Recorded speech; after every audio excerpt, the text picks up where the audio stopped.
මගේ තාත්තා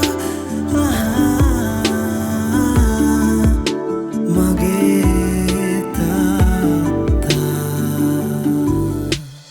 ඔහු ගැන නොසිතා අප ගැනම සිතමින් අපව පිරිපුන් කරන පිය සෙනෙහසට සදා ණය ගැතිවෙමු. පියවරුන්ගේ දිනය වෙනුවෙන් ගෙනෙන ආදරණීය පණිවුඩයකි.